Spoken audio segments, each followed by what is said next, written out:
I didn't get married expecting fireworks every day. I'm not naive. I knew love changed over time, but I believed in the kind of love that evolves, not disappears, and certainly not the kind that turns into a transaction. That's what it became with Marlene. Crept in slowly. At first, it was the way she stopped reaching for my hand when we walked together. Then it was how she started asking questions like, "Did you take out the trash?" instead of, "How was your day?" But the real slap came on our 7th anniversary. I took her to a quiet little vineyard on the coast. I booked a private tasting, made sure they had her favorite cheeses, even arranged for her favorite band to play during dinner. I thought I'd finally see that smile she used to give me back when we were dating. Instead, she pulled out a folded paper during dessert. I laughed. "Is this a poem or something?" She looked me dead in the eye. "No, it's a breakdown of what I need from you. Weekly." The paper was titled, "Marital Responsibilities Streamlined." I stared at it, thinking it was a joke. It wasn't. The list included things like, grocery shopping every Friday, yard work must be completed by Sunday evening, take her car for maintenance monthly, handle all bill payments, remind her to take her vitamins daily. I'm not joking. No expectations for intimacy unless she initiates it. Attend her family functions with a smile, not reluctance. No gaming, no late nights, no pointless debates. I looked up, waiting for her to laugh. She didn't. "Are you serious?" I asked. She leaned back, sipped her wine, and said, "Love isn't about feelings anymore, Robert. It's about function, roles, efficiency." I should have walked out right then, but I didn't. Like a fool, I nodded, tucked the paper into my coat pocket, and drove us home in silence. That night, lying beside her in bed, I stared at the ceiling and thought, she doesn't want a husband. She wants a butler with a mortgage. And so I made a decision. If she wanted duties instead of love, fine. I would become exactly that, the man she requested, but not the one she expected. From that day forward, I gave her every item on that list coldly, mechanically, and without affection. I became a husband on autopilot. I set alarms for her vitamins. I texted reminders like a personal assistant. I started grocery shopping exactly at 9 a.m. every Friday and sent her receipts. I smiled at her family events but never said a word unless directly spoken to. I mowed the lawn with surgical precision. I even bought a whiteboard for her car maintenance schedule. At night, I didn't try to hold her. I didn't ask for kisses. I didn't say, "I love you." I didn't even look in her direction unless necessary. And she noticed. By week 2, she stopped speaking to me at dinner. By week 4, she started showing up late. By week 6, she asked if something was wrong. I told her calmly, just fulfilling my role efficiently. But the real twist came on week 8. I arrived home from work and found her in the kitchen, red-faced, pacing, her arms crossed. She was livid. "You've become a machine," she snapped. "There's no warmth, no connection, no nothing." I calmly walked over to the fridge, opened the whiteboard, and pointed to the line she wrote 2 months earlier. "No expectations for intimacy unless I initiate it." I looked her in the eye. "Have you initiated anything, Marlene?" Silence. That night, she slept in the guest room. And that was just the beginning. Because while she was losing her grip on the version of me she thought she controlled, I was discovering something I should have seen years ago. She never wanted love. She wanted control. And I was done being her tool. But I hadn't even scratched the surface of what she was hiding. Because something was coming. Something so disgusting. So heartless. It would make that paper she gave me look like a love letter. The silence in our house grew thicker with every passing day. At first, it was subtle. No good morning, no casual conversations, no laughter echoing from the kitchen like it used to when we first moved in. Then it became surgical. We lived like 2 co-workers sharing a cold rental, each performing tasks and disappearing into separate rooms afterward. The woman I once kissed on the forehead before work now barely acknowledged me with a nod. And strangely, I didn't miss her warmth because it wasn't real anymore. What I missed was the illusion I used to believe in. You know what's strange? When you're no longer emotionally involved in someone's games, you begin to notice everything. The tone of their voice, the way they avoid your eyes, the way they guard their phone when it buzzes during dinner. Before, I would have blamed myself. Thought maybe I wasn't interesting enough, not exciting, not romantic, not enough. But now I had detached. And from that distance, I started to see the shape of a woman I didn't recognize. She used to come home around 6 o'clock. Now it was closer to 8:30. She said she was working late, which would have made sense if she didn't come back smelling like a new kind of perfume she didn't own and certainly didn't wear for me. She left her phone screen face down, even in the shower. She never used to do that. And when I tested her, asking casually, "Who's texting you this late?" her answer was always the same: work, flat, bored. Annoyed that I'd even ask. I never accused her. I never raised my voice. I just observed, took mental notes, marked the dates. I became what she wanted. Efficient, responsible, and distant. But behind that calm surface, I was quietly collecting puzzle pieces. And one night, a few of them finally clicked into place. It started with a laundry mix-up. I had just finished folding her clothes. Yes, I was still doing that, and one of her blouses had a folded receipt in the pocket. I don't usually snoop, but something in me said, "Look," and I did. It was a dinner bill from a fancy place. 2 entrees, 1 dessert, a bottle of wine from 2 nights ago. I was out of town that night for a work trip. She had told me she was exhausted and going straight to bed early. But this receipt didn't lie. The timestamp was 9:23 p.m., and she had signed it with a little heart next to her name, a habit she hadn't used with me in years. I stared at it for a long time. My hands didn't shake. My jaw didn't clench. I didn't throw anything. I just sat on the edge of the bed and felt blank. I wanted to cry, not out of heartbreak, but because I realized something even sadder. I wasn't surprised. I had been mourning the end of this marriage for months now, maybe years, and now the funeral had arrived. Quiet and uneventful, like a whisper in the dark. But I didn't confront her. Not yet. I decided something else that night. If she was going to keep treating me like a hired hand in a house she ruled, then fine, I'd play the part. But I'd also start cleaning up my side of the street. I met with an attorney the next day, not to file anything yet, but just to understand the lay of the land. I wanted to know my rights, our assets, what would happen if this continued. And let me tell you, the calm on that lawyer's face as she told me about what husbands never see coming made the hairs on my neck stand up. I learned a lot that day, like how Marlene had slowly transferred part of our savings to a joint account with her sister, except her sister didn't even live in the country. Or how she'd refinanced the car in her name alone without telling me. Or how she'd recently met with a financial advisor behind my back about creating more independence. That night, when she came home, she kissed me on the cheek like nothing had changed. And for the first time ever, I looked her straight in the eye and smiled, because now I had the secret. I knew her game, and I was going to beat her at it by playing it better than she ever could. But I had to be patient. Timing was everything. I couldn't just confront her with a receipt and a theory.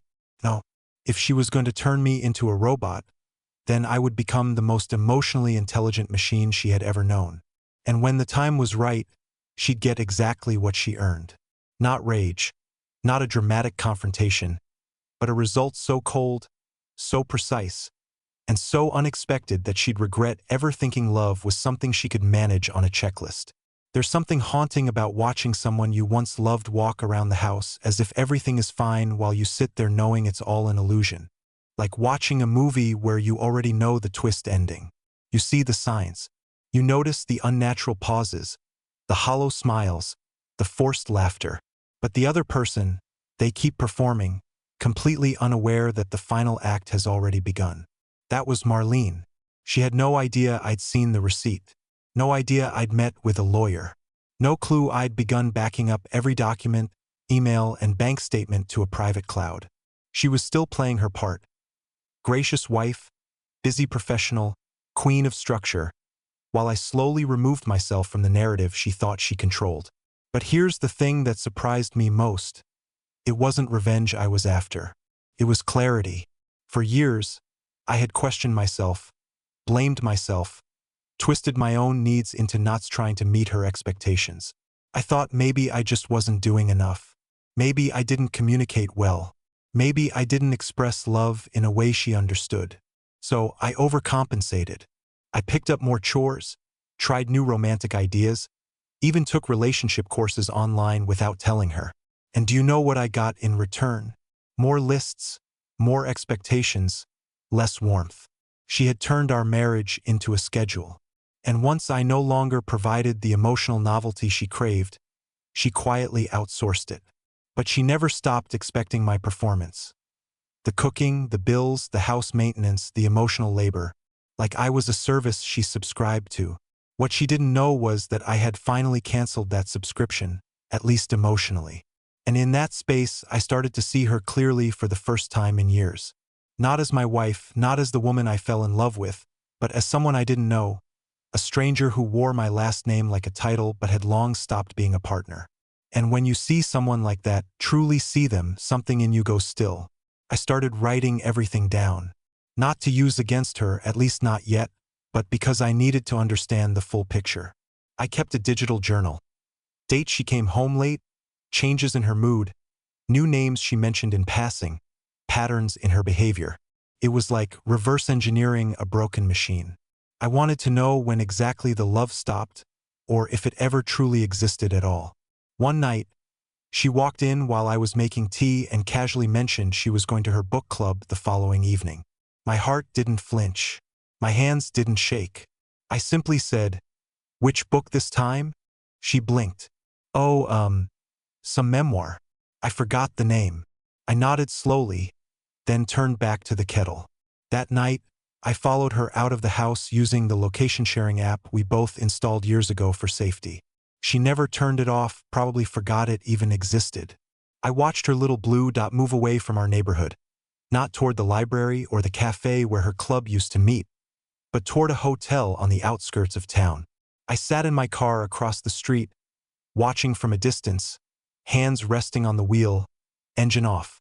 I saw her walk inside, head high, makeup freshly done, wearing the necklace I gave her for our 5th anniversary. The one she told me she had misplaced last year. She didn't look nervous. She looked excited, like she was heading into a world where she didn't have to pretend to be the dutiful wife anymore. And in that moment, a wave of peace hit me.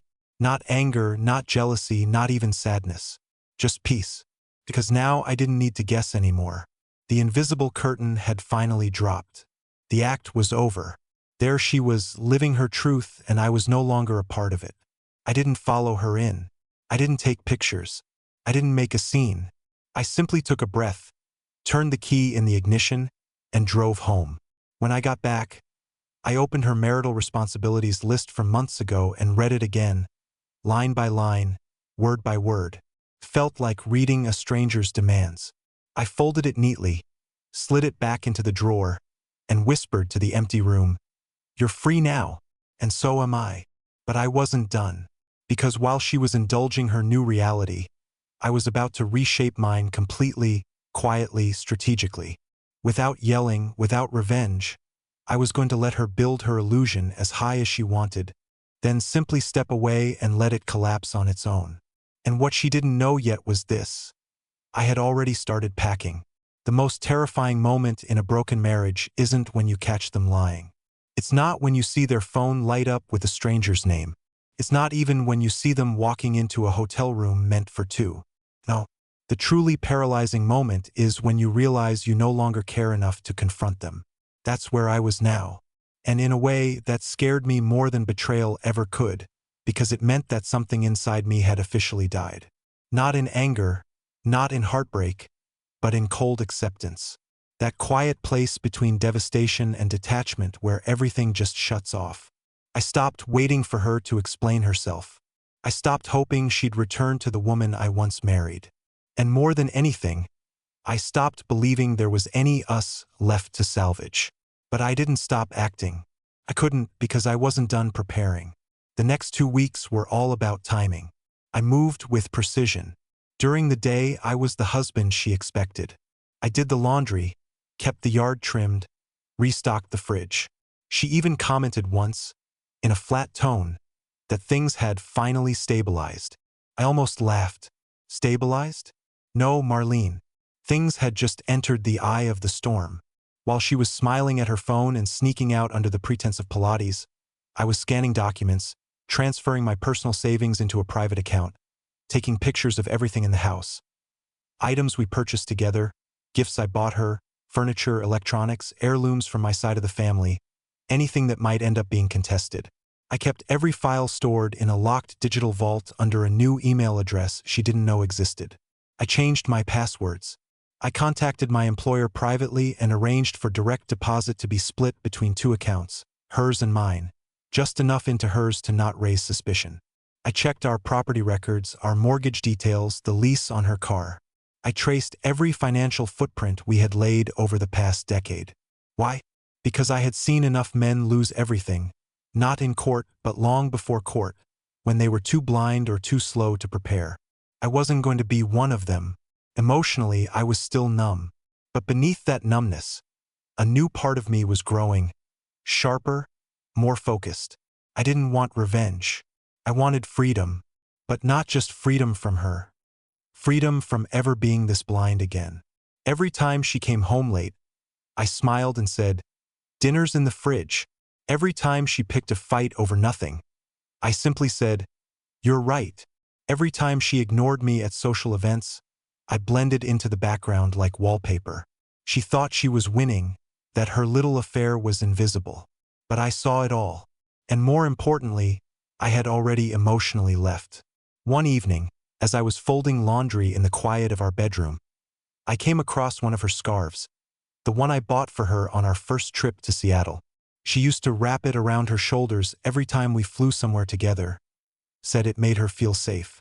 I held it for a moment, felt its softness, and almost smiled. But then I caught the faint scent of cologne on it. Not mine. I folded it anyway, carefully, like I always did, and placed it in the drawer. That was the night I realized I wasn't just preparing to leave her. I was preparing to leave the version of myself that allowed this to happen for so long. Because the truth was, I had accepted crumbs for years. I let her rewrite the rules of our marriage. I let her control the emotional temperature of our home. I walked on eggshells. I abandoned my own needs to keep hers. And for what? For lists? For cold stares and missed anniversaries? No, that man was done. I started journaling every night. Not just the events, but the feelings. I needed to remember this version of myself. The quiet clarity, the steady awareness. I didn't want to forget how this transformation felt, how still the house was, how empty the words became, how performative love could be when it was no longer real. And slowly, the man I had been, the one who begged for her attention, who anxiously awaited her validation, he faded. In his place stood someone new, someone I hadn't met before. Someone calm, methodical, deliberate. Someone who no longer asked to be chosen because he had chosen himself. And that choice, it changed everything. Because now the plan was no longer theoretical. It had a date, a deadline, a destination. And the night I'd finally walk away would come sooner than she ever imagined. There's something strange about planning your own disappearance while your wife talks about paint samples for the guest bathroom. Something surreal, almost theatrical, as if you're an actor in a play you didn't audition for. And yet, there you are, playing the part, smiling at the right cues, nodding at the appropriate beats, all while rehearsing your exit backstage. That's what life had become with Marlene.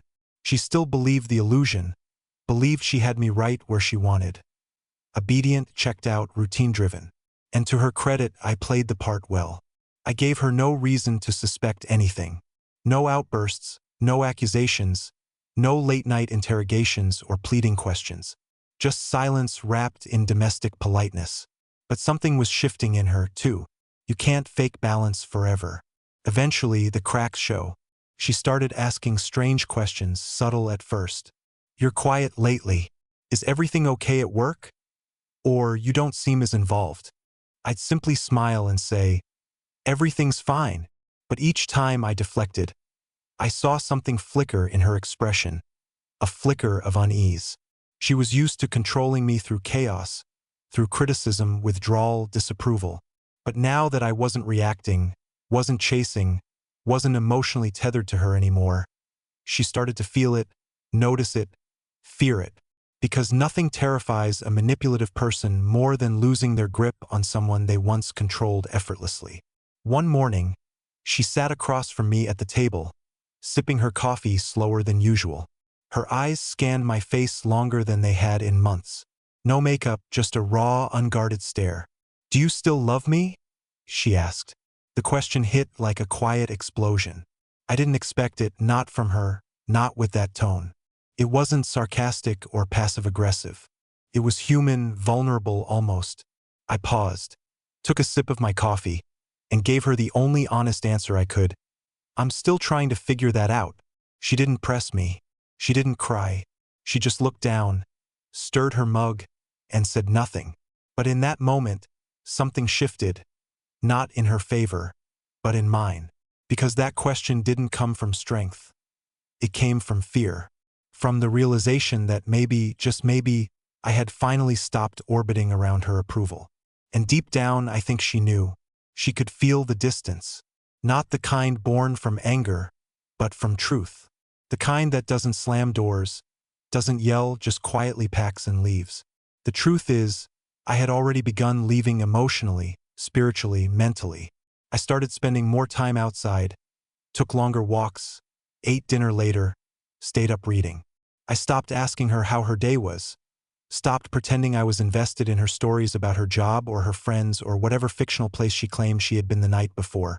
And yet, despite the growing distance, I found myself grieving. Not her, but the version of me that had once believed in her. I mourned for the man who used to leave love notes on the bathroom mirror, the one who planned surprise trips, who brought home flowers without a reason, who memorized the way she liked her coffee just because. I missed him more than I missed her because he was real. His love was genuine. His efforts weren't calculated. And she had discarded him like a worn-out tool. I realized something else then, something darker. She didn't just fall out of love with me. She outgrew the illusion she built of who I was supposed to be. The perfect provider, the fixer, the man who never falters, never questions, never notices. But when I stopped chasing that illusion, stopped trying to meet her ever-changing expectations, I became invisible to her. And yet, ironically, that's when I became visible to myself. And now I couldn't unsee the truth, that she didn't love me. She loved what I could do for her, what I represented. Foundation, stability, protection. Not a person, not a soul, not a man with feelings, needs, or flaws. And when I finally saw it fully, it didn't break me. Freed me. The plan was nearly complete. I had one final conversation left to have. Not with her, not with a lawyer, but with myself to ask. Was I ready to step away from 20 years of shared holidays? Inside jokes, furniture, routines, photos on the wall, stories half told? Was I ready to say goodbye to the comfort of pretending? And the answer came not in words, but in silence. The kind of silence that isn't empty. The kind that feels like peace. There's a moment before any storm. Not when the skies go dark or the trees start to bend, but just before that, when everything becomes unnaturally still. You feel it more than you see it. That's what my house felt like now. Still, too still. The kind of stillness that doesn't comfort. It haunts. And I wasn't afraid of it anymore. I had learned to live in the quiet. In fact, I had become part of it. But that silence also whispered something to me. It's time. The decision had ripened. Not overnight, not in a rush. It had taken shape like frost forming on glass. One subtle layer after another until everything you once recognized disappeared behind the fog. I sat on the edge of our bed that morning, fully dressed before sunrise. My bags were already in the trunk of my car. Everything essential had been packed the night before. Documents, devices, clothes, even the watch my father gave me when I turned 30. I had no intention of taking anything that belonged to her, no matter how many times she claimed it was ours. I didn't want revenge. I wanted distance. I wanted peace in a way that couldn't be negotiated, shared, or misunderstood. She was still asleep when I stood over her. Her breathing was light, almost rehearsed, as if even in dreams she remained in character. The tired wife, the overwhelmed woman, the misunderstood martyr. Her phone buzzed on the nightstand. She didn't stir. I saw the name flash on the screen, a name I didn't recognize but had seen before. I didn't touch it. I didn't need to. That phase was behind me. I had stopped needing confirmation. The evidence had never been the point. The truth was simpler. She wasn't mine anymore, and maybe she never truly was. I left a note on the kitchen table. No accusations, no venom, just a short message written in the calmest hand I've ever used. This isn't about blame. It's about truth. We stopped being partners a long time ago. I just finally caught up to the reality you've been living in. You don't owe me anything, and I no longer owe you the version of me that forgot how to breathe. I'm leaving not because I hate you, but because I finally love myself enough to go. I signed it without my name, just a dash. Not because I was ashamed, but because she no longer needed to know the man who wrote that letter.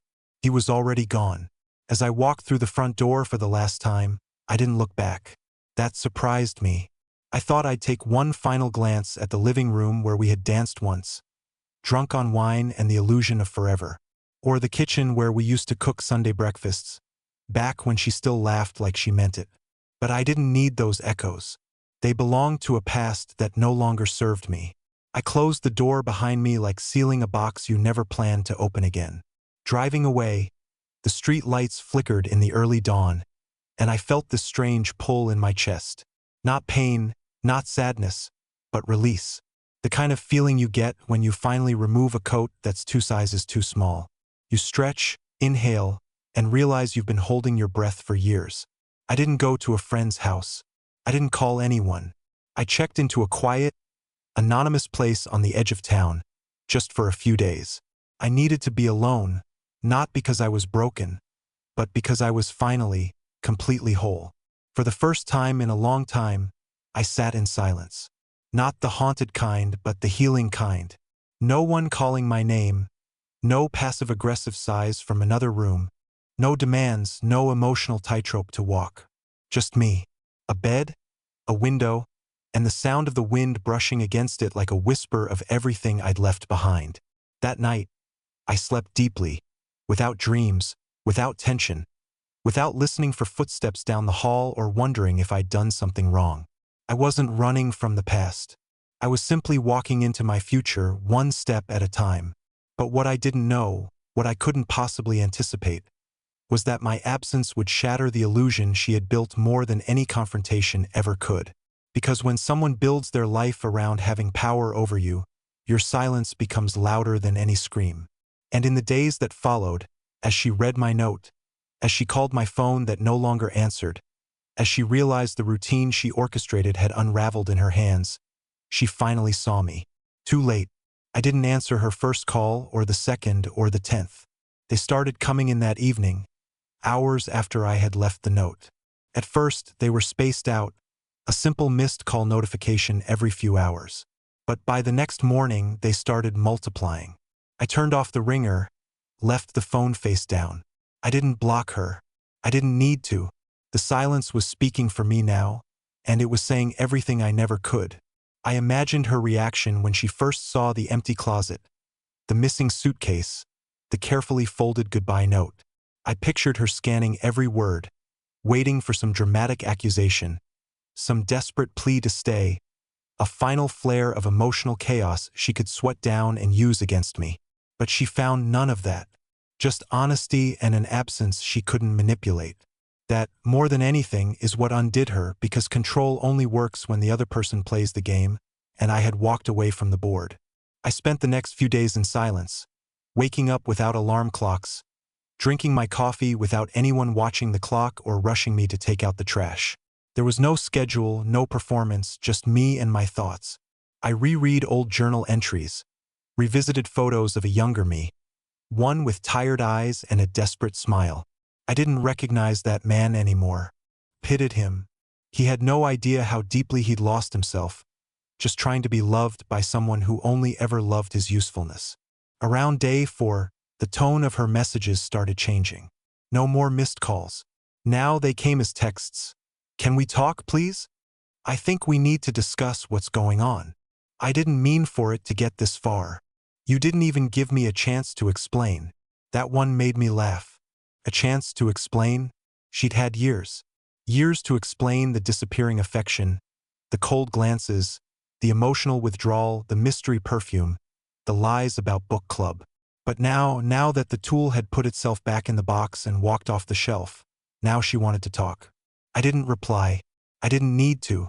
I wasn't interested in hearing the script she would craft, the convenient timeline she'd present to justify how long she'd been somewhere else emotionally and physically, while still expecting me to mow the lawn and balance the bills. But I'd be lying if I said her silence didn't affect me, too. Because even though I had prepared myself for this, every financial document, every legal detail, every moment of detachment, I hadn't prepared for the hollow feeling of being unmissed by the woman I gave everything to for 20 years. And yet, slowly, I realized something deeper. She didn't miss me. She missed the routine I represented. The emotional and practical labor I provided, the invisible scaffolding of her life, the reminders, the favors, the emotional buffer between her and reality. Without me, the structure of her life was finally exposed for what it had become. A hollow performance on a shaky foundation. That week, I began seeing glimpses of myself again. The version of me that once had ideas, hobbies, spontaneous thoughts not tethered to someone else's expectations. I remembered how I used to love sketching, not professionally, just doodling in the margins of notebooks. So, I bought myself a sketch pad, sat in a quiet park, and drew nothing and everything at once. The wind, the trees, the silence between thoughts. It was more than therapy. It was resurrection. And the more I rediscovered who I was, the more I realized I had no desire to rescue what we had. Not even for closure, not even to say goodbye. Because sometimes the most powerful goodbye is the one that's never spoken. The one where you walk away quietly, with dignity, and let the silence explain everything. A few days later, I got a message from a mutual friend. It simply said, "She's asking everyone where you are. She looks like she hasn't slept." I read it once, then deleted it. Because while she was unraveling, searching for the man she once took for granted, I was quietly rebuilding the one I used to be before her. And I wasn't coming back. The morning light filtered through the motel window, soft and pale like a quiet promise. I sat on the edge of the bed, bare feet touching cold tile, hands wrapped around a cup of bitter coffee, and for the first time in years, I didn't feel like I owed anyone anything. No forced smile, no obligation, no performance. Just breath, just stillness, just me. It was strange how light I felt. Not like someone who had just walked out of a 20-year marriage, but like someone who had finally stepped out of a cage they didn't even realize they were in. And it wasn't bitterness that filled me. It wasn't rage or resentment. It was relief. Quiet, grounding relief.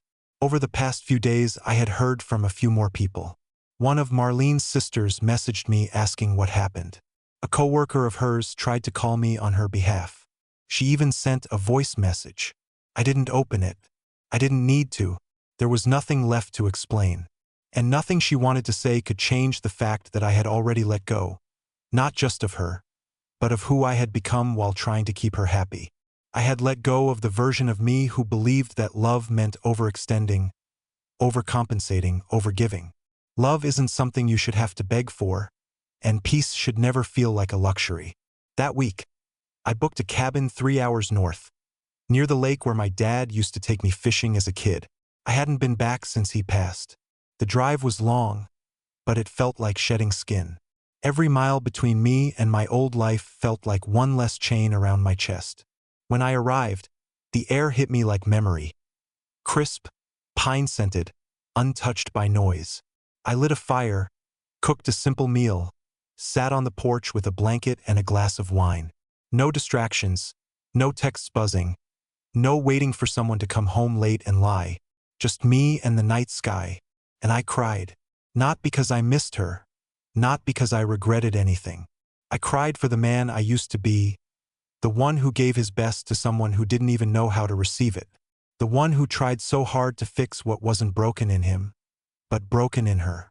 I mourned him, and then I let him rest because someone new was standing in his place now. Someone who smiled for no reason, who slept deeply, who laughed out loud while reading books alone, who had conversations with strangers in coffee shops without worrying if he was being too friendly. Someone who didn't ask for permission to feel alive.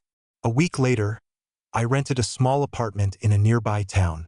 Nothing fancy, just mine with white walls, a small patio, a cozy kitchen.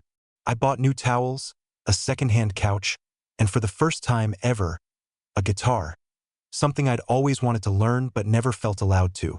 I started taking lessons online. Bad at first, awful actually. But it was mine, my sound, my time, my joy. Every morning now begins the same way. Sunlight through the blinds, coffee in hand, and no voices telling me who I should be or what I should have done better.